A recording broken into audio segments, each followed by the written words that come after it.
Caso não tenha assistido às partes anteriores desta obra, basta clicar no card acima. 7 dias depois, a montanha é mostrada, e o ancião Yan brada: Governante Zhuo! Governante Zhuo! Ele adentra o quarto berrando: Eu consegui! Eu fiz! E o prota olha para o lado, exclamando: Oh! E estendendo o frasco com as pílulas, o ancião Yan vocifera: Governante Zhuo, o que você acha da minha pílula de 10º grau? Ele coça o cabelo, comentando: apesar de que tive que usar todo o orvalho para fazê-la. E o prota sorri, declarando: nada mal. E cogita: uma pílula de 10º grau, e ainda por cima a primeira do velhote. Como era de se esperar do cruel rei da medicina, seu talento alquímico é excepcional. Ele abre a boca e toma, sentindo a energia fluir pelo corpo. Ele sorri e, lambendo os lábios, imagina: 6ª camada do reino celestial, e profere: ancião Yan, é uma belíssima pílula do céu, a qual você conseguiu fazer. Você é um verdadeiro gênio da alquimia. Retirando o anel, preparado para entregá-lo ao ancião Yan, ele fala: aqui, faça o seu melhor nesse refinamento, e salve o ancião Li. Boquiaberto, o ancião Yan, pegando o anel do prota, questiona: Governante Zhuo, você está me dando o anel para que eu possa praticar? E o prota fecha os olhos, respondendo: ancião Yan, não querendo me gabar, mas eu tenho ervas de sobra. Eu não tenho pena de desperdiçá-las com um alquimista tão dedicado quanto você. O ancião Yan chora com a vontade do prota em dar o anel para ele, refletindo: eu escolhi o caminho certo. Ter um magnata como o senhor conosco é a melhor bênção de todas. E alguém chega, clamando: irmão Zhuo, é horrível. É o Yun Hai que grita: o padrinho está em perigo. E o prota observa: Dugu Zantian é leal demais, além de ser firme. E o ancião Yan guarda o anel, indagando: jovem mestre.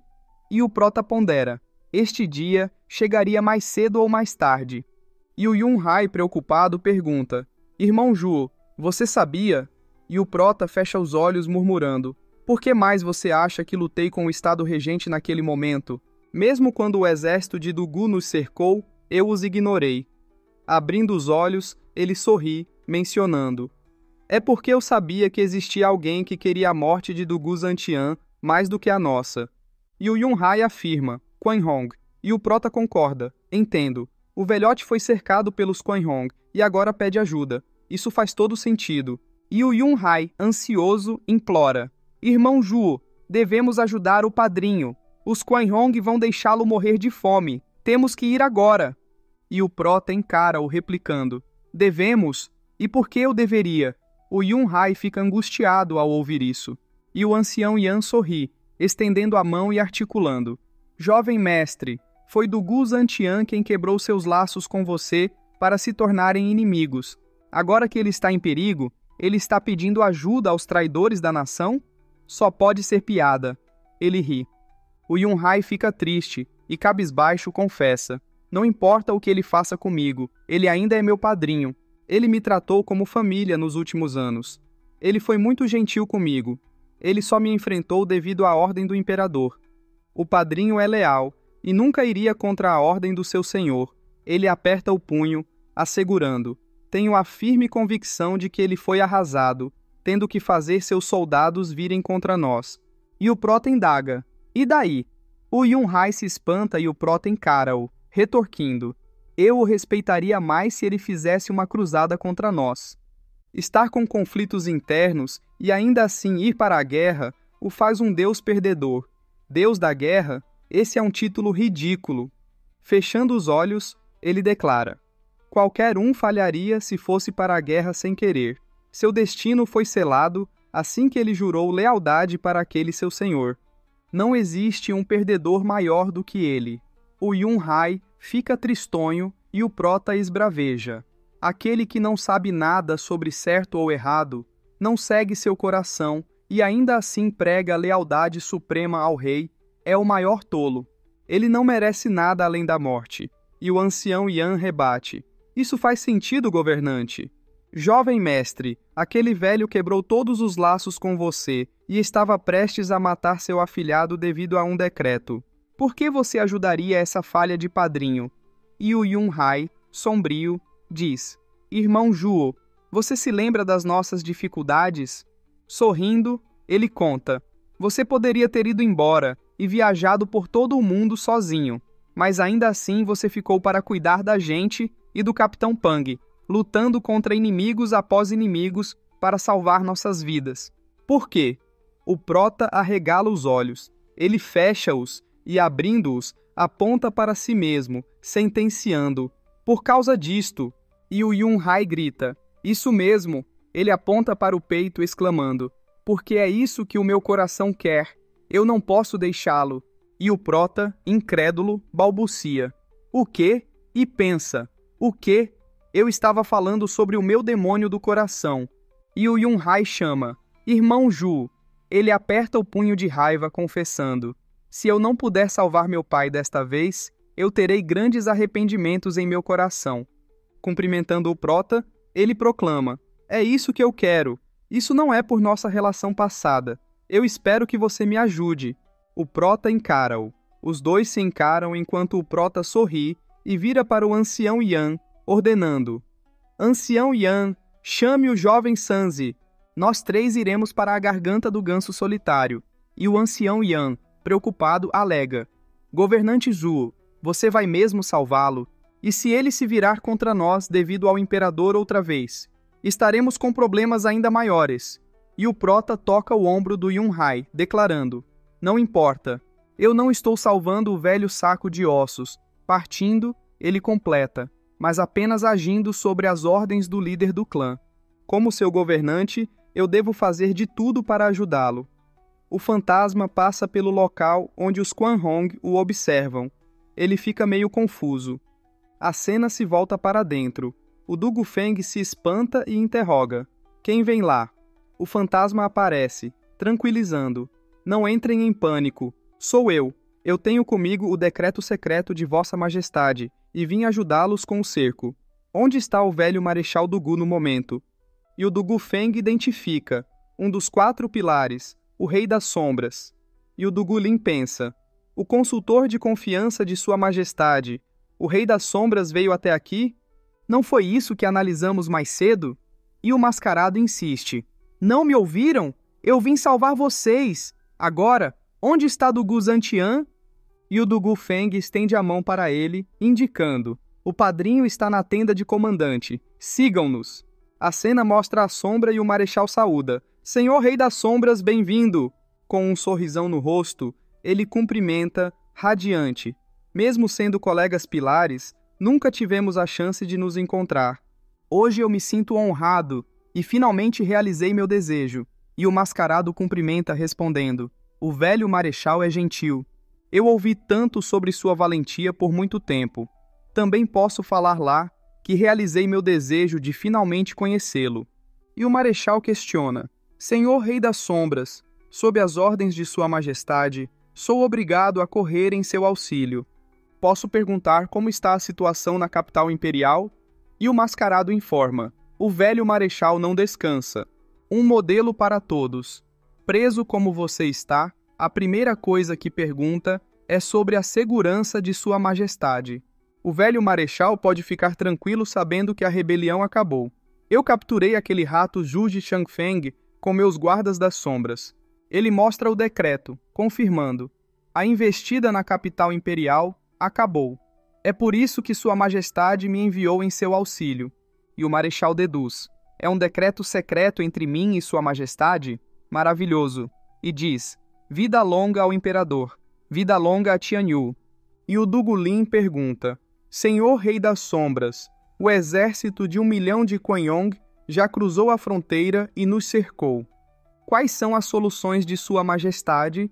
E o mascarado assegura: Sua Majestade tem tudo no lugar. E revela: como esta é uma operação secreta, eu só posso informar ao marechal. Ninguém mais deve saber para evitar vazamento. O Dugu Huo fica com raiva. O Du Gulin fica sério e o marechal ordena: Nós obedecemos às ordens de Sua Majestade. Esperem lá fora.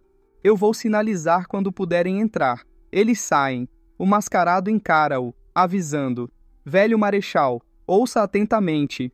Eu apresentarei o decreto agora. Tocando o peito do marechal, ele chama. Velho marechal. Ele então ataca-o rapidamente. O marechal cospe sangue e cai de joelhos. Trêmulo, ele acusa. Você se juntou ao traidor Zhuge Shangfeng? E o mascarado esclarece. Dugu Zantian, você é bom de guerrear. Então, como pode ser tão confuso com política? Zhuge Shangfeng está sentado desconfortavelmente em sua cela e nunca verá a luz do dia outra vez. Encarando-o demoniacamente, ele explica. Aquele que está atrás de você e seu exército é Sua Majestade. O marechal fica perplexo e indaga, furioso. Besteira! Eu sempre fui leal a Sua Majestade. Por que Sua Majestade iria? O mascarado interrompe-o, explanando. Você está certo. Assim como Sua Majestade contou, não existe ninguém mais devotado ao seu país e ao seu senhor do que o Marechal Dugu. Machucou Sua Majestade ter que fazer isto. Ah, Sua Majestade me pediu para te falar isso. Você trabalhou duro toda a sua vida pelo bem de Tianyu, e agora chegou a hora de você descansar. O marechal fica completamente abatido ao ouvir isso. Ele cai com outro joelho no chão, suplicando. Impossível! Sua Majestade, você não faria isso comigo. E o mascarado, preparando o ataque, conclui. Pelo futuro de Tianyu, você deveria se sacrificar mais uma vez. E fulmina. Descanse em paz. Um leque rapidamente acerta o ataque, impedindo o mascarado de acertá-lo. E o pessoal adentra, exclamando indignado. Rei das Sombras, por que você atacou nosso marechal? Você atacou nosso marechal e agora irá pagar por isso. E o mascarado ameaça. Vocês não passam de formigas. Já que estão querendo tanto morrer, ele utiliza as correntes, atacando-os e rosnando. Eu terei que os compelir. E atacando-os berra. Morra! O Dugu Feng fica boquiaberto com o ataque, mas uma mão surge agarrando a corrente. O mascarado se assusta e o prota adentra, comentando. Parece que chegamos a tempo. O Yunhai constata, aliviado. Irmãos, vocês estão bem? E é mostrado o Santong agarrando a corrente. O mascarado questiona, surpreso. Juofan, Gu Santong. O que estão fazendo aqui? E o prota encara-o, repreendendo. Rei das Sombras, você e Dugu Zantian são as pessoas mais leais que eu conheço. Por que se rebaixar tanto? E o mascarado justifica. Já que você me conhece, então você também deve saber que eu devo fazer meu trabalho. Eu estou apenas seguindo as ordens. Mas agora, já que vocês dois se envolveram, ele parte gritando. Eu vou dar o fora, até mais. E o Yunhai implora. Irmão Ju, pare-o. O prota prepara um ataque e utiliza o dedo da morte, lançando contra o mascarado. O mascarado olha para trás, vendo o ataque chegar, e ele desvia. O manto cai no chão, e o Santong pega-o, lamentando. Merda, ele fugiu. E o prota fecha os olhos, observando.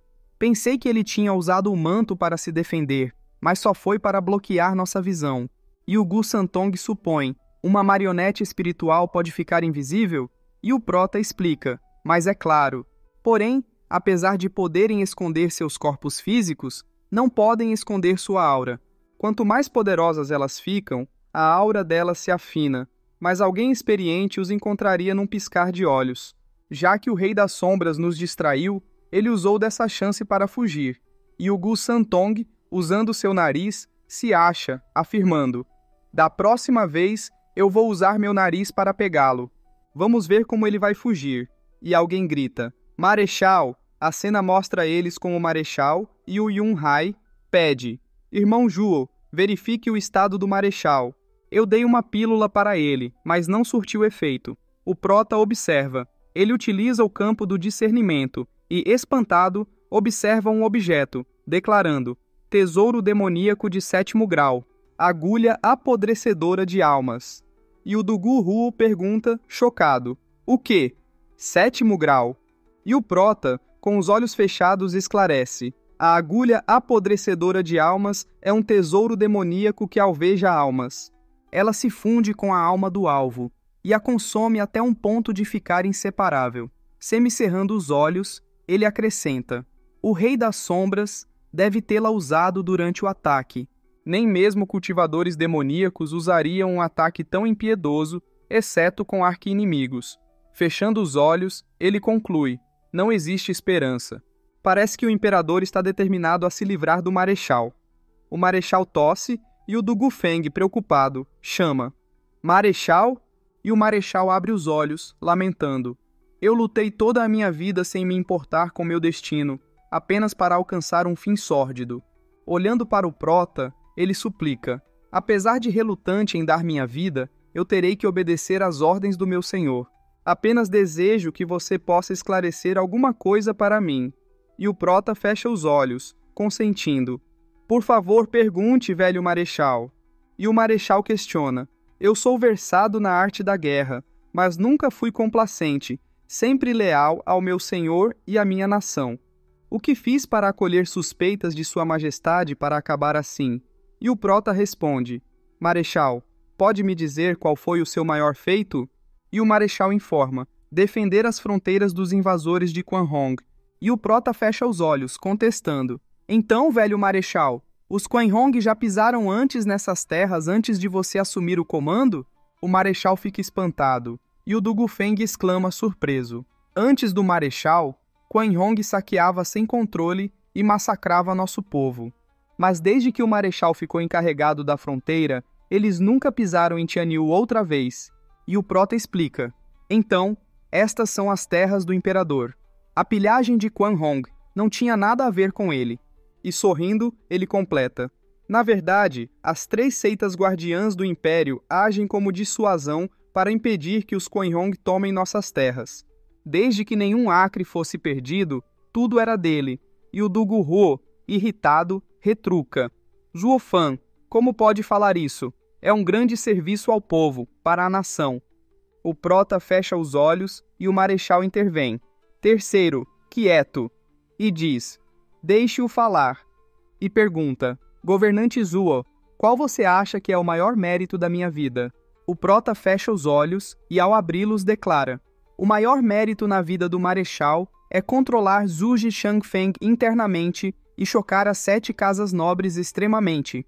O marechal fica com os olhos arregalados. Ele fica trêmulo enquanto o prota observa-o, pensando: como um homem do exército, glória e honra vêm do campo de batalha.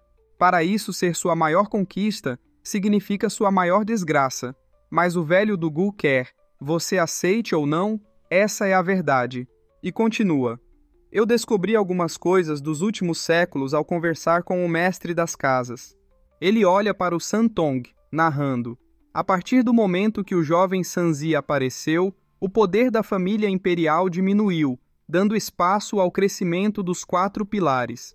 Os pilares anteriores não conseguiam lidar com a situação e com a orientação de Yun Xuandi. Sua Majestade fez vocês, os Shangfeng, assumirem cargos e comandos, dando origem aos 4 pilares de hoje. O que eu estou falando é: os 4 pilares só existiram para deixar as casas em xeque. Sua Majestade lhe deu o comando do exército e fez lutar contra Quan Hong, mas não com a intenção de proteger as fronteiras. Em vez disso, seu propósito era fortalecer os homens para o momento certo de encarar as 7 casas. E finaliza: para ensinar uma lição às 7 casas, ele precisava que vocês 2 ficassem em oposição e formassem uma balança. Isso também implica coexistência. Assim que um de vocês estivesse fora, o outro já não seria mais útil. Todos ficam boquiabertos e o prota encara-o, sentenciando: em outras palavras, vocês já não têm mais valor, meramente descartáveis. Alguém insubstituível, para que Sua Majestade puxe sua rede e domine todo o poder dessas terras após lidar com Zhu Changfeng, ele tem que se livrar de mais uma pessoa: você. O marechal fica completamente chocado e cogita: Sua Majestade e minha existência foi uma mentira? Um peão para balançar os poderes? Ele cerra os dentes de raiva e questiona, irado: o que o exército de Quan Hong está fazendo aqui então? Sua Majestade não pode ser tão tola para deixar os lobos entrarem? E o prota sorri, explicando: velho marechal, você é tão ingênuo, cego para a capacidade cruel e horrível da ganância humana, especialmente dos monarcas. Abrindo os braços, ele afirma, convictamente: Ouso dizer que o imperador está disposto a jogar essas terras no lixo do que não tê-las sob o domínio do clã Yuwen. E prossegue: deixar os lobos entrarem. Ele ri e, com um olhar demoníaco, ele fecha o punho, garantindo: esses lobos estão o ajudando a devorar seus inimigos. Agora ele possui o mundo. No máximo, ele terá que jogar um osso para esses lobos. O marechal arregala os olhos e, cuspindo sangue, o pessoal, preocupado, clama: Marechal! Ele começa a chorar, pensando: Sua Majestade, eu estive lutando por décadas. Para quê? Para quê? Ele fecha os olhos e profere: Então, Juofan, eu tenho uma última pergunta. Encarando o prota, ele indaga: Eu tinha dito antes do debate esotérico que você se parece comigo. Sua lealdade. Você está se esforçando pelo clã Luo e eu pela dinastia. Se eu sou leal demais, pelo que então você está lutando? O prota arregala os olhos e fecha-os, pensativo. E ao abri-los, ele sinaliza em direção ao coração, refletindo: é devido ao demônio do coração. O marechal arregala os olhos e compreende: entendo. É graças ao amor. E o prota, incrédulo, pensa: eu sabia que você não entenderia. Como eu poderia possivelmente amar? Ele lembra da senhorita Chuchu, e o marechal fecha os olhos ordenando: traga-me a lâmina crescente e matadora de dragões. O Dugufeng arregala os olhos. Ele vai em direção a Glaive. O marechal espera e o Dugufeng ajoelha-se, entregando a Glaive ao marechal que a observa, contando com nostalgia: esta lâmina matadora de dragões, eu pedi para o maior refinador de armas de Tianyu fazê-la na primeira vez que fui para as fronteiras. Uma vez eu absorvi uma das almas do dragão de Quan Hong, e nesse dia ela se tornou meu maior orgulho. Cabisbaixo, ele sorri, dizendo com pesar: tem sido minha companheira por tantos anos, agora eu me despeço dela. Ele segura a Glaive e estende-a em direção ao prota, rogando: Zuofan, diferente de mim, você sabe o que tem que ser feito. Pegue-a e proteja o clã Luo. O pessoal se espanta com a cena. O marechal encara o prota. Os dois se encaram e o prota raciocina. Fechando os olhos, ele declara: esqueça. Um homem de honra não pega o bem precioso do outro. Apesar de eu não ser tal homem, eu sei o quanto o marechal se importa com ela. Portanto, devo recusar. E o marechal insiste, com dificuldade: o que um homem morto pode fazer com tesouros? Juofan, pegue-a ou eu terei uma morte amarga. O prota semicerra os olhos e, fechando-os, concede: já que o marechal insiste, eu a pegarei. Ele pega a Glaive, jogando-a no ombro. O marechal fica cabisbaixo e o Dugulin murmura: Marechal. E o marechal pede, com a voz embargada: não, marechal, não. Eu desejo ouvir vocês me chamarem de pai. O prota arregala os olhos ao ouvir aquilo. Os outros ficam trêmulos e chorosos. O prota então fecha os olhos. E eles clamam: pai. O Santong observa a cena enquanto o prota reflete: Dugu Zantian, um deus da guerra, deu sua vida por seu país e morreu pelos caprichos de um imperador? Pobre homem digno de respeito. Se virando, o prota cogita: infelizmente, teve o azar de nascer num momento errado. Agora, o mundo mudou, e ele foi descartado. Um verdadeiro infortúnio. A cena mostra os soldados ajoelhados fora da barraca do marechal. Os 4 carregam o corpo dele, e um soldado trêmulo murmura: Marechal. Eles choram, e o Dugu Feng berra: soldados do exército Dugu. Uma coisa devastadora aconteceu hoje. Ele aperta o punho bradando: fomos traídos pelo imperador. E nosso querido marechal pereceu por um ataque furtivo do Rei das Sombras sob a ordem do imperador. Mas como o exército do Gu sempre foi imparcial, este assunto só pode ser decidido pelo novo marechal. E o prota questiona: novo marechal? Ele fecha os olhos matutando. Dugu Zantian deve ter pensado nisso há muito tempo. Foi assim que os 4 tigres de Tianyu surgiram. Ele olha para o Yunhai e observa os soldados indagando: por que eles estão olhando para mim? E o Dugufeng anuncia: nosso segundo assunto é saudar nosso novo marechal. Eles olham para o prota, saudando e gritando: Marechal Zuo, Juofan. E o prota, sem entender nada, divaga: mas que diabos? E o Yunhai vocifera: Marechal, o padrinho tinha uma regra. Quem quer que seja que ele dê a lâmina crescente matadora de dragões deve ser o novo marechal do exército do Gu. E profere: todo mundo aqui sabe disso. Ele a confiou a você em seu leito de morte, e isso o tornou o nosso marechal. De agora em diante, o exército do Gu, de milhões de homens, obedecerá às ordens do marechal, esperando pelo comando do marechal. A cena mostra todos ajoelhados, cumprimentando o prota, que observa-os ponderando. Isso é realmente como pílulas caindo do céu. Ele sorri maliciosamente, e levantando a gleve do marechal, ele proclama: Ouçam, Sua Majestade é mal informada e matou seu leal oficial como consequência. Eu, Zhuo Fan, ocupo o lugar de marechal do exército do Gu para expulsar os selvagens Quan Hong e exercer a vontade dos céus. Marcharemos rumo ao norte e purgaremos a corte do nosso senhor, para vingar o velho marechal. E os soldados bramam: Vingar! Vingar! E o prota observa-os com um sorriso malicioso. A cena mostra o fantasma. Ele cai no chão e resmunga: Merda! Zhuo Fan, ele está ficando mais forte.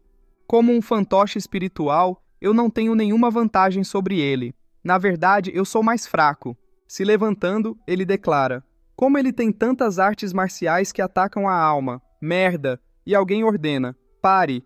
A cena mostra os Quan Hong em volta dele. E um cara afirma: É ele! E confirma: Eu estava certo. Foi você quem entrou no vale. Pelas ordens do nosso comandante, ninguém entra nem sai. Eles berram: Eu tomarei sua cabeça hoje. E ele mostra a Jade do imperador declarando: Esperem, esperem. Eu sou o emissário de Sua Majestade, aqui para ajudar o comandante. Levem-me até ele. Uma garra aparece à frente do mascarado. E o cara questiona: Sua Majestade, qual majestade? E ele protesta: Sua Majestade de Tianyu. O cara observa e fala: Venha, vamos ver o comandante. Mas não entende nada. E o mascarado medita: Você é apenas um pirralho. Se não fosse pelo golpe de Zhuo Fan, você acha que eu deixaria isso de lado? A cena volta para a barraca do Tuoba Tieshan. O mascarado chega cumprimentando e informando: Comandante Tuoba, eu sou o Rei das Sombras do Império Yu Heng, Capitão das Sombras. Eu ouvi sobre como você encurralou do Gu Zantian por muito tempo sem êxito nos ataques, então eu vim ajudá-lo. Ele estende a Jade articulando: Este é meu emblema. E o cara observa e pondera: É genuíno. Mas, encarando-o, ele pontua: Esta é a última batalha entre mim e do Gu. Eu não pedi por ajuda. A gentileza do seu senhor é apreciada, mas você deveria retornar. E o mascarado discorda: Não, não, não. Encarando-o, ele alega: Comandante Tuoba, não é sobre rivalidade, mas uma troca entre nações. O exército tem muitas outras tarefas além de lidar com o exército do Gu. E acrescenta: Mas isso não mais importa, pois já forneci minha ajuda. E o Tieshan se espanta, enquanto o mascarado sombriamente assevera: Você só precisa enviar seus homens à garganta, e a vitória é sua. E o Tieshan pergunta: O quê? Do que está falando? O que você fez? E o mascarado gargalha narrando: Nada. Eu só fui ver do Gu Zantian, usando a identidade de emissário de Sua Majestade como disfarce. O velho nunca esperaria aquilo. Eu usei a oportunidade para atacá-lo e enfiei uma agulha corroendo a alma nele. E completa: Agora sua alma deve estar quebrada e ele morto. É a sua melhor chance. Sem o líder deles, o exército do Gu é uma galinha sem cabeça. E o Tieshan cerra os dentes de raiva. Ele puxa o colarinho do mascarado que balbucia: Comandante, só tem que me achar. Mas ele é interrompido pelo berro: Cala a boca! O Tieshan, completamente enraivecido, dispara: Eu fui para a guerra várias vezes com do Gu Zantian. Desta vez, eu podia ter a vantagem, apesar de ser em honra, porém ainda seria uma luta justa. Mas você e seus homens acabaram com o nosso último duelo, arruinando por pessoas podres como você. Ele joga o mascarado no chão reclamando: O velho do Gu não é o único envelhecido. Eu também estou.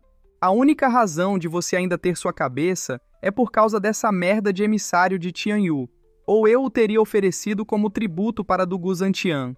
E o mascarado ri, se levantando e observando. Comandante Tuoba, os soldados têm um dever a cumprir. Encarando-o, ele argumenta: você deve estar lá, liderar seus homens e matá-los para o bem de nossa nação. Isso é o seu dever. O Tiechan o encara e menciona: os soldados têm sua missão, mas eles também têm o espírito do exército. Dugu Zantian foi um adversário honrável. Como ele faleceu hoje, eu entrarei em 3 dias de luto. E se virando decreta: depois de 3 dias atacaremos. O mascarado retruca: seu, e alguém chega informando: relatório. Um cara entra comunicando: comandante, o exército Dugu está na entrada da garganta, preparado para atacar. Eles se viram pasmos. O quê? A cena se volta para o exército. Eles marcham em direção à batalha. A cena mostra o exército dos Quanhong. O cara observa o corpo meditando. Dugu Zantian, um deus da guerra, um herói da sua geração. É triste vê-lo reduzido a tal estado miserável. E ordena: retornem. E proclama: o irmão Zantian caiu por infortúnio e precisa de seus ritos. Eu lhe darei 3 dias de luto, então nós resolveremos isto. E o prota gargalha comentando: comandante Tuoba, imagino. Apreciamos sua generosidade, mas o funeral do Marechal Dugu é muito importante. Nós desejamos levar seu corpo de volta e dar a ele um funeral digno. Isso é algo que o deus da guerra merece por direito. E o Tiechan indaga: quem é ele? O prota vai à frente com a glaive do Marechal. Ele sorri maliciosamente. O Tiechan encara a glaive e pergunta: a lâmina crescente matadora de dragões do velho Dugu? Por que você a tem? E o prota explica: pelo comando do Marechal Dugu. Ele aponta a glaive para a frente declarando: eu sou o novo marechal deste exército. E o mascarado questiona: o quê? Como isso é possível? E o prota sorri explicando: isso mesmo, eu sou o marechal do exército Dugu de agora em diante. E os soldados exclamam: Marechal Juo! Marechal Juo! Com um olhar demoníaco, o prota avança: quanto a você, Rei das Sombras, você não vai me pegar de surpresa tão facilmente. O prota fecha os olhos murmurando: comandante Tuoba, seu futuro rival sou eu. Abrindo os olhos loucamente, ele adverte: tenha cuidado. E o Tiechan fecha os olhos indagando: como ousa? O único que eu já respeitei foi o velho Dugu. O que um moleque conseguiria fazer? O lobo do abate vai à frente declarando: se você quiser lutar contra nosso comandante, terá que passar por mim primeiro. E o mascarado pensa: esses idiotas levam esse pensador diabólico como um simples garoto. Vocês estão enfrentando uma existência pior do que Dugu Zantian. E o prota sorri respondendo: comandante Tuoba, não tenho pressa para enfrentá-lo. E acrescenta sorrindo: a pergunta é, no entanto, se você pode ir comigo. O Gu Santong aperta o punho com um sorrisinho, e o lobo do abate rosna: pirralho arrogante! Ao ouvir isso, o prota e o Santong soltam a aura da chama azul em cima das bestas. As bestas ficam trêmulas de medo, querendo fugir, enquanto o pessoal grita: por que o exército de bestas ficou fora de controle? O que está acontecendo? E o prota ordena: levem o corpo do marechal, vamos avançar. O pessoal começa a correr com tudo para cima deles. E o líder do exército, Quan Rong, questiona: que diabos? Ele lança um tapa na besta dele esbravejando: que diabos está acontecendo aqui? E o mascarado aponta acusando: comandante, a culpa é deles. Matem-nos e suas bestas irão se acalmar. A cena mostra o prota e o Santong sorrindo. E o Tiechan determina: lobo do abate, leve seus homens e pegue aqueles 2. O lobo do abate parte confirmando: sim. Eles chegam perto do prota berrando: formação. Eles então atacam. Um ataque forte vem para cima dos 2, e o prota observa consigo mesmo: a pressão dessa formação. Se eu a tomasse de frente, meu corpo colapsaria. E o Santong manifesta: aí sim, deixe isso comigo. E o prota toca no ombro dele avisando: espere um pouco, jovem Sanzi. Talvez você também não consiga lidar com isso. E explica: além disso, o campo de batalha foi feito para se lutar em grupo. Uma batalha de cérebros, não de músculos. Quanto mais chamativa for a força de uma formação, mais devastadora será sua fraqueza. sua mobilidade. Ele ri e profere: olho divino do vazio, deslocamento, a formação acerta, uma explosão extremamente grande ocorre, e os caras observam sem ninguém à frente, enquanto o prota ataca o comandante. E eles exclamam: comandante! A glaive fica no pescoço do Tien-Chan. O pessoal o observa, e o prota com um olhar demoníaco avisa: não se movam, fiquem onde estão. Olhando para o comandante, ele diz com escárnio: comandante Tuoba, eu o tenho bem onde eu quero. Seu destino está sob minhas mãos. Diga-me, o novo marechal é digno de sua total atenção? E o Tien-Chan sorri reconhecendo: o jovem supera o mais velho. Eu permaneci invicto toda a minha vida, mas ainda assim perdi em nosso primeiro confronto. Dugu Zantian ficará em paz sabendo que seu exército está em boas mãos.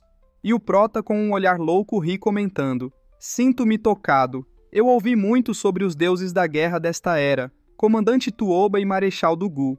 Estava ansioso para vê-lo, mas como você caiu nisto tão facilmente, sinto-me decepcionado. Você não é digno de ser meu oponente. E o Tien-Chan protesta indignado: o que você disse? O prota firma a glaive no pescoço e reitera: não se mova. O Tien-Chan se espanta e declara: pirralho metido. Um soldado escolheria morrer em vez de desonra. Foi assim que Dugu Zantian o treinou? E o prota ri esclarecendo: primeiro de tudo, eu nunca fiquei sob a tutela de Dugu Zantian. Ele só quis que trabalhássemos juntos, mas acabamos do lado oposto. Se não fosse por este ocorrido devido à falta de liderança, eu não teria aceitado o cargo. E continua: segundo, estou falando a verdade. O Rei das Sombras me conhece bem. Se o comandante Tuoba fosse um inimigo meu, eu já teria cortado sua cabeça sem hesitação. Mas agora... Ele ri e desaparece das costas do Tien-Chan, aparecendo no alto e proferindo: você não merece morrer pelas minhas mãos. E conclui: em apreciação pelo seu respeito pelo nosso querido Marechal Dugu, eu farei o mesmo e até mais. O Tien-Chan fica com muita raiva, pensando: bastardo, como ousa me subestimar? E o lobo do abate grita enfurecido: não corra, garoto! Ele parte em direção ao prota vociferando: morra! E o Santong prepara um soco brincando: venham para o papai, eu os farei experimentar meu soco crescente. Rompe céus. O ataque fica extremamente forte à frente deles. O lobo do abate se espanta. O ataque acerta um pouco dos subordinados, acabando com eles. E uma explosão extremamente grande ocorre. A cena mostra o buraco feito no chão. O lobo do abate observa isso com a boca aberta, enquanto o prota sorri informando: precisam de mim em outro lugar. Por formalidades militares, nos veremos novamente no campo de batalha. E parte desafiando: você está livre para me perseguir se achar essa sua cabeça muito pesada. Ele gargalha, e o Tien-Chan observa, cerrando os dentes e afirmando: arrogante, arrogante. Ele interroga: Rei das Sombras, quem diabos era ele? E o mascarado relata: Zhuo Fan, o novo cavalo negro de Tianyu, e o governante do clã Luo da cidade de Windgate, a 8ª casa nobre. E adverte: ardiloso, impiedoso, retorcido, escandalosamente forte. Tudo isso o torna o pior oponente em Tianyu. Sua Majestade me enviou até aqui para lidar com o exército do Gu, para que você focasse naquele garoto. E o Tien-Chan repete: Zhuo Fan, Zhuo Fan.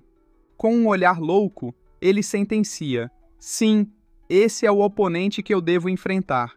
A cena se volta para 2 meses depois, dentro da cidade de Windgate. O prota explica: é assim que as coisas estão. Ele observa e declara: o Marechal Dugu foi assassinado. A família imperial conspirou com o exército Quan Hong e agora planeja acabar com todos nós. Fechando os olhos, ele pondera em voz alta: temos 2 opções: se afastar do caos de Tianyu e evitar a guerra, ou enfrentá-los com tudo o que temos e ganharmos este mundo para nós mesmos.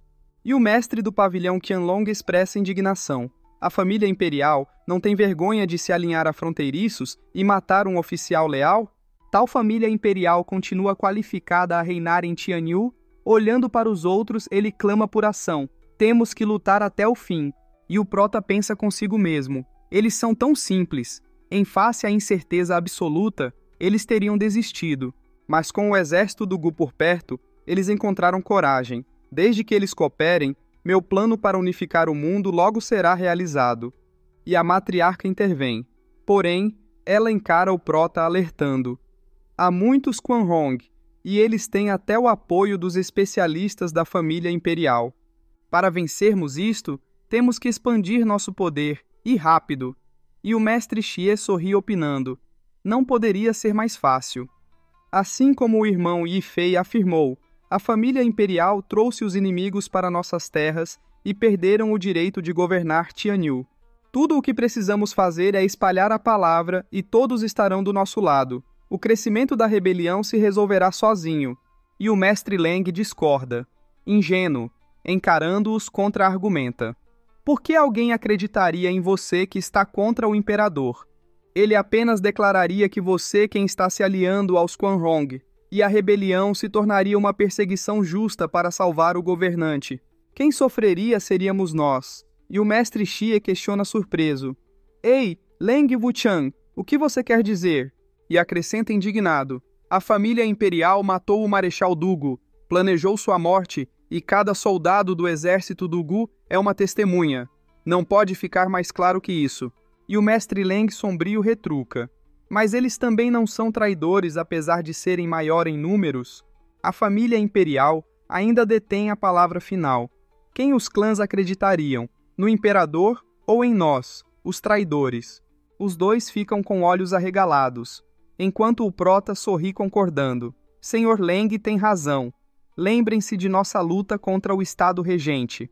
O cenário que a família imperial criou para que ambos ficássemos com os maus olhos e deixasse ele ficar com os despojos. Encarando-os, ele exemplifica, ao ponto que o Estado regente anunciou que eles iriam nos reprimir, fosse certo ou errado. Ainda assim, o imperador permaneceu em silêncio quando eu emiti meu próprio desafio, de fatos obscurecidos e uma noção caótica, deixando a população ainda mais confusa. E conclui, é óbvio que a família imperial tem a opinião do público. Desta vez não é diferente. A família imperial pode nos chamar do que quiser, e todos engoliriam isso. Estendendo a mão para eles, ele adverte. Ele vai simplesmente enganá-lo com uma declaração nojenta, e não apenas acabar com nossos planos, mas também nos fazer de inimigo público. E o Dugu Hu cerra os dentes questionando. Não existe algum jeito de fazer justiça ao padrinho? E o prota assegura. Claro que existe. Apesar de não ser exatamente justiça, apenas tomar um pouco de sua majestade. Com um olhar demoníaco, ele confidencia. Não podemos usar a rebelião para acumular poder, mas podemos usar nossa lealdade eterna. E o Dugu Hu indaga confuso. O quê? Você está falando que deveríamos ajudar aquele velho senil em vez de lutar contra ele? O marechal era leal, mas nem mesmo ele permitiria o imperador vender seu país. E continua. Ele nunca aceitaria tal imperador. O que você? E o prota levanta a mão interrompendo. General Huo, você entendeu mal. E esclarece. Já se perguntou por que eu poupei Tuoba Tieshan? E o Dugu Huo pergunta intrigado. Ah, é porque você nunca me disse. Você tinha o bastardo no melhor momento. Então por que não se vingou pelo velho marechal? E o prota o encara explanando. Matá-lo deixaria os Quan Hong sem liderança, e eles cairiam na escuridão do olhar do povo. Ao deixá-lo viver, ele virá atrás de mim e irá contra os planos do imperador de me frustrar. E finaliza, levando a uma Tianyu ainda mais caótica e o expondo a longo prazo. O mestre Leng ri, batendo palmas e elogiando. Como esperado do governante Zhuo, ele tem um plano de contingência pronto. Impressionante, maravilhoso. Usando lealdade como uma desculpa, forçaremos o imperador a engolir essa pílula amarga. E o prota ri confirmando. O senhor Leng me conhece bem. Os mestres observam isso incrédulos e pensam. Um deles é uma raposa velha, e o outro um garoto apesar de tão ardiloso quanto o primeiro. O que exatamente estão planejando? Com os braços abertos, o prota declara. Não importa qual desculpa usem para ganhar apoio, a família imperial fará uma declaração. Levantando um dedo, ele adiciona. Mas existe uma coisa que ele não tem coragem de negar. com um olhar demoníaco, profere, que é resgatar o imperador e expulsar os invasores. E o pessoal brada: a família imperial não pode admitir seu acordo com os Quan Yong. Governante Zhuo, o imperador vai sofrer por isso. E o prota fecha os olhos dizendo: o imperador certamente tem um plano para quando os Quan Yong forem expostos. No pior dos casos, ele vai pôr a culpa em Zhuge Shangfeng. Maliciosamente, ele sussurra: mas nunca, em seus mais loucos sonhos, ele imaginaria que eu usaria isso para fortalecer nossas forças para a nossa guerra. Ele vai fazer uma expressão engraçada. E o mestre Leng, olhando para o prota, indaga: governante Zhuo, isso resolve nossa falta de homens, mas e os especialistas? O prota encara ele, e o mestre Leng continua falando: com homens que podem matar a milhares de quilômetros de distância, de que adiantam números? E o mestre do pavilhão Qianlong berra: o que há para se preocupar? Temos o moleque invencível Gu Santong do nosso lado. E o mestre Leng fecha os olhos, murmurando: em Tianyu, Gu Santong é invencível. Cabisbaixo, ele confessa: mas também existem os Quan Yong. Temo que eles convocarão membros de nível imaterial de sua seita guardiã, a seita dos domadores de besta. Aí estaremos com problemas. Alguém solta: não se preocupe com isso enquanto eu estiver por perto. O mestre Leng se espanta. A porta começa a se abrir e o prota sorri, comentando: parabéns pelo avanço, ancião Li. O ancião Li adentra. E o pessoal cogita: o urso louco Ling Yintian, ele se recuperou e avançou. E o ancião Li se ajoelha, exclamando: eu não tenho como agradecê-lo suficientemente, governante Zhuo. Eu deixei minhas emoções tomarem o melhor de mim. E o prota, estendendo a mão para ele, fala: ancião Li, não fique assim, estamos do mesmo lado. E o ancião Li, boquiaberto, vocifera: não, eu nunca esquecerei o que o governante Zhuo fez por mim. Sem você, eu não teria conseguido avançar para o reino imaterial, e toda a minha cultivação teria sido arruinada. E o mestre do pavilhão Qianlong gargalha, bradando: temos o ancião Li e Gu Santong, vai ficar tudo bem. E o mestre Leng fecha os olhos ponderando: não, o ancião Li acabou de alcançar o reino imaterial. Se eles tiverem alguém com experiência, temo que o ancião Li não seja páreo. E alguém arremata: bem, você ainda tem a gente. Os dois velhos adentram e os mestres observam, matutando: eles avançaram para o pico do reino divino? A técnica de água e fogo combinada deles tem o poder de um verdadeiro especialista no reino imaterial? E um deles pensa: caramba, que métodos o Zhuo Fan usou? Os anciões do clã Luo ficaram fortes muito rápido. Isso é assustador, muito assustador. O ancião Yan adentra, o prota o observa e o ancião Yan grita: governante Zhuo, ao me deixar refinar aquela pílula de 10º grau, eu fiquei familiarizado com ela. Vai levar algum tempo, mas eu prometo dar a cada especialista da nossa casa uma pílula, em 1 ano e meio, para melhorar seus meridianos.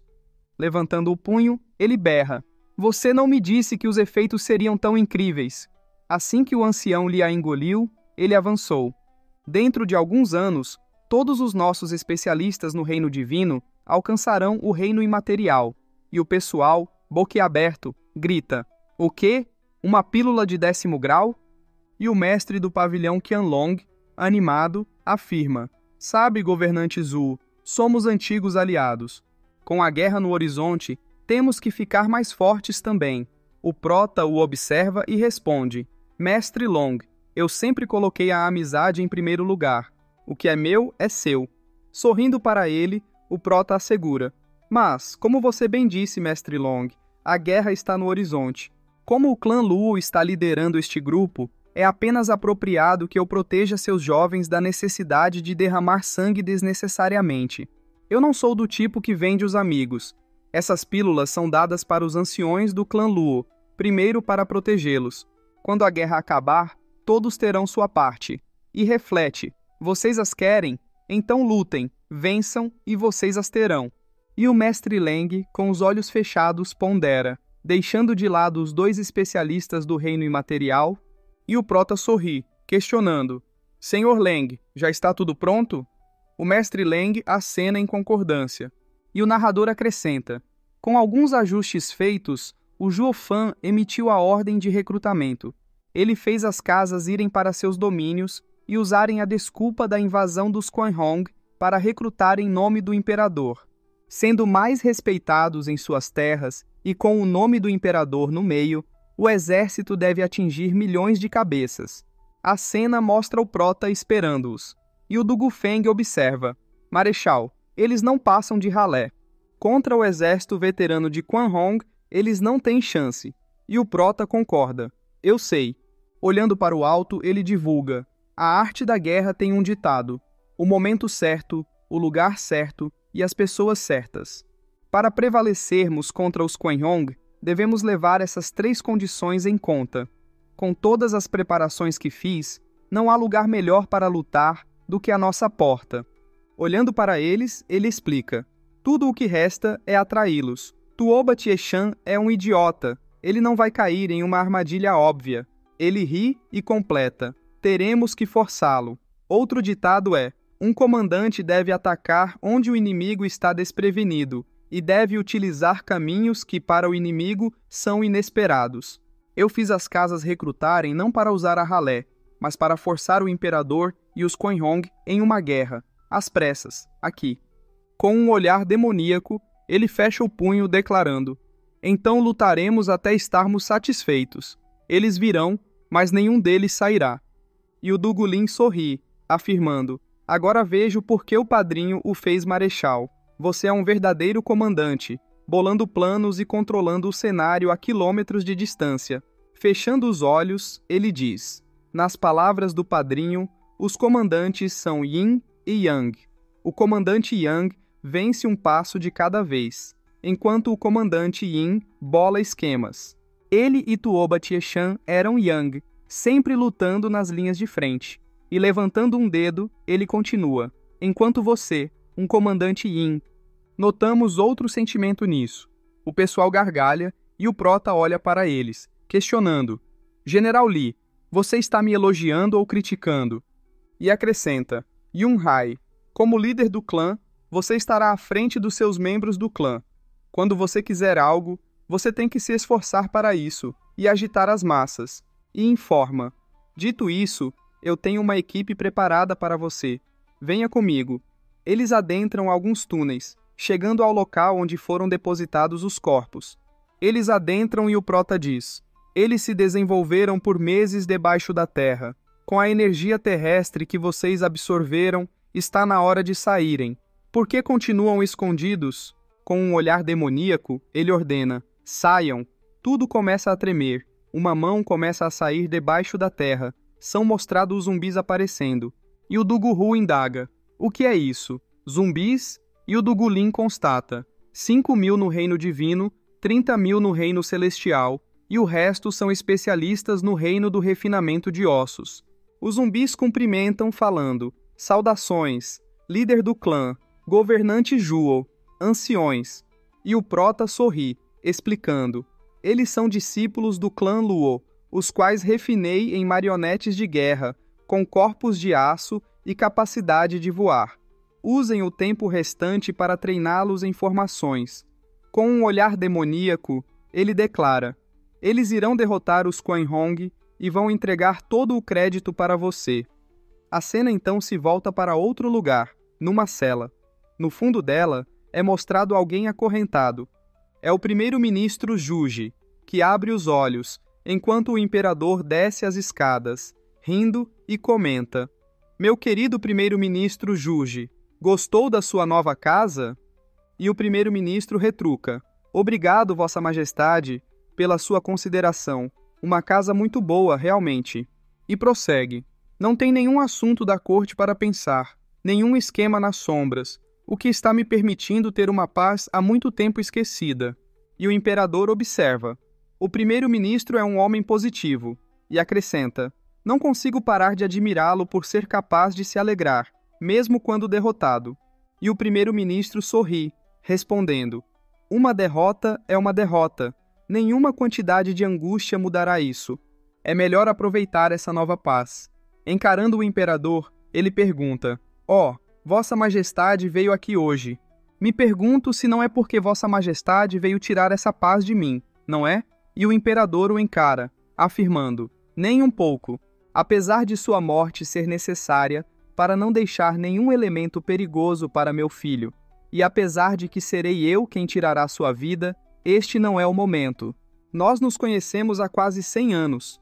Alguns podem até chamar isso de amizade. Nos entendemos muito bem. Portanto, antes que eu morra, eu matarei você, mas não agora. E confessa, se você morrer primeiro, eu me sentirei solitário. E o primeiro-ministro murmura: Um amigo. Ele ri e questiona: Vossa Majestade, é isso que você chama de amizade? Morder-se mutuamente por décadas? Amizade? Abrindo a mão, ele explica: Foi uma ilusão na minha juventude, mas com o tempo eu soube que Vossa Majestade não é um amigo. Um governante trilha um caminho solitário, desolado de amigos e cheio de esquemas. O imperador suspira e, levantando a mão, diz: Sim, as terras são mais importantes do que tudo. Eu sou o imperador desta nação, então como eu poderia fazer amizades com plebeus? Mesmo assim, uma vez eu pensei nisso. No tempo em que trabalhávamos juntos, eu o tratei como meu confidente. E o primeiro-ministro fecha os olhos, rememorando: Mas você finalmente se livrou de mim. Cabisbaixo, ele recorda: Você se lembra do primeiro-ministro Yang? Eu era apenas um pequeno funcionário naquela época, mas ascendi até minha posição devido ao favor de Vossa Majestade. E continua: Você disse que o primeiro-ministro Yang era um homem vil que controlava a corte. Você pediu pela minha cooperação para se livrar daquele traidor, para que eu tomasse seu lugar pelo bem de Tianyu. Eu também pensava assim, e por isso eu o fiz ser preso, usando as evidências que Vossa Majestade me deu. E narrar: Mas quando entrei na casa dele com força justa, ele disse para eu ter cuidado com você e cometeu suicídio. Eu fiquei perplexo, pensei que não passava de uma difamação de um traidor. E segue: Mas depois dos 10 primeiros anos do meu mandato, com dedicação e paixão, o mesmo aconteceu. Vossa Majestade encontrou outro oficial e o seduziu para me atacar, apelando para a vontade dele de lhe servir. Eu não entendi o porquê. Olhando para o imperador, ele conclui: Então eu permaneci em silêncio, imóvel contra qualquer uma de suas provocações e desafios, enquanto eu vasculhava o passado do primeiro-ministro Yang. Eu descobri que ele era um homem do antigo governante, leal e verdadeiro, ainda assim forçado por você a cometer uma revolta. Suas palavras finais agora fazem sentido. O coração do imperador é verdadeiramente insondável. E o imperador fecha os olhos, admitindo: Um primeiro-ministro tem poder sobre todos, mas nem mesmo eu posso tocá-lo sem uma razão, por medo de uma revolta da população e temor dos outros oficiais. Eu apenas posso removê-lo. Com um olhar sombrio, ele explica: Mas o primeiro-ministro Juge era muito inteligente. Eu pensei em várias desculpas durante os anos, e ainda assim nenhuma delas funcionou. Você tinha uma defesa para cada substituição. E revela: Foi aí então que eu soube que a previsão de Yun Xuande era verdade. O líder dos 4 pilares era você. Com seu poder, você intimidou as 7 casas, trazendo equilíbrio dentro e fora da corte. E o primeiro-ministro compreende: Tudo continua sob o controle de Vossa Majestade. Entendo. Apesar de eu ter minhas dúvidas, pensei que, enquanto eu tivesse medidas adequadas, eu poderia escapar. E sorri, declarando: Eu nunca imaginei, Vossa Majestade. Todos me chamavam de a melhor mente em Tianyu. Mas para mim, Vossa Majestade não tem um rival, muito além dos meus meros cálculos. E o imperador sorri, afirmando: Primeiro-ministro, não seja modesto agora. Eu não passo de um velho governante senil. Abrindo os braços, ele explica: Você trouxe o exército de Quan Hong até Tianyu sem eu notar. Você me encurralou com eles. Eu não tive escolha a não ser ceder 1/10 das terras para fazê-los recuar. Eu terei essa vergonha enquanto eu viver. Falhei com meu povo e com os meus ancestrais. E o primeiro-ministro sorri, entendendo: Entendo. Aquele que levará a culpa por vender seu país serei eu, afinal. Os cálculos de Vossa Majestade são profundos. Brincar de velho senil por um século com tamanha força de vontade abriu meus olhos. E indaga: vender meu país, só mais um crime para adicionar à minha lista sem fim. Não me espantaria ser conhecido como o pior criminoso na história de Tianyu. Porém, tem uma coisa que eu queria perguntar a Vossa Majestade, se você for gentil o suficiente para me iluminar. O imperador encara-o, enquanto o primeiro-ministro questiona. Quando eu conheci os Santos Gêmeos, eu não passava de um estudioso. Como você os colocou no meu caminho? E o imperador ri, confidenciando. Você terá que agradecer a Yun Xuanji por isso. E coçando a barba, continua. Mesmo antes dele declarar ao público, ele me disse que vocês dois emergiriam, se tornando uma bênção para Tianyu. Mas eu o fiz adiar seu anúncio porque eu queria ver o caráter de vocês. Caso queiram ver os vídeos com antecedência, é só se tornar membro do nosso canal. Assim, você terá acesso a vídeos antes de todos. Inscreva-se no canal, clique no sininho para receber notificações, dê um like se você gostou, deixe um comentário e compartilhe para ajudar nosso canal a crescer. Tamo junto!